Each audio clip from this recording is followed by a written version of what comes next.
Mga native. Native.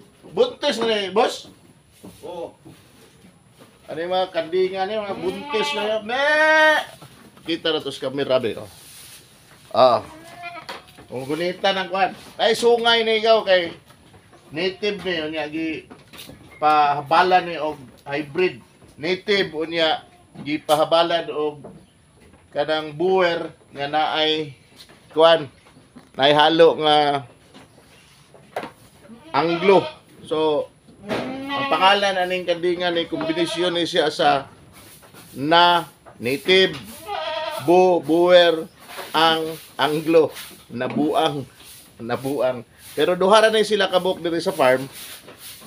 Ito lang nang gi-experiment. Nga, buntis sila. Oh, buntis. Duha ka buok atong gi-eksperimentuhan. Ara. Buntis. Mungtana mo asa ilang papa. Ara ilang papa oh. Sa mga mo gawas. Ang amahan natong mga nabuntis. Naro ipakita nako. Nara. Buwer.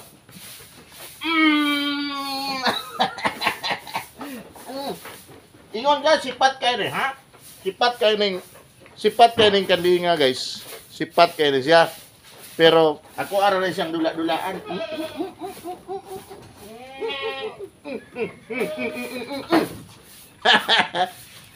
Dula-dulaan na ako siya.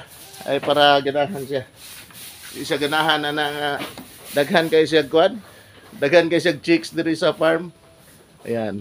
Una to ang dako nga kanding. Ang pinaka-turjacker na to. Ampot asa di liwat kay turjacker man. Kanya ang iyang mga gipang liwatan. Ani oh. Buwer gihapon. Yan. Wa pa lagi ng anak daw no? Hapit siguro ni mga anak.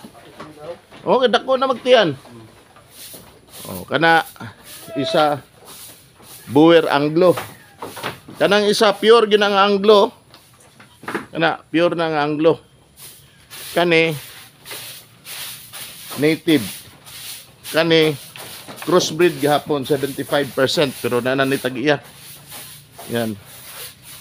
Isa ka lalaki ug duha ka babae. Diri sa amo ang ato ay Good Farm sa Albores Farm. Tubag daw. Tubag lagi.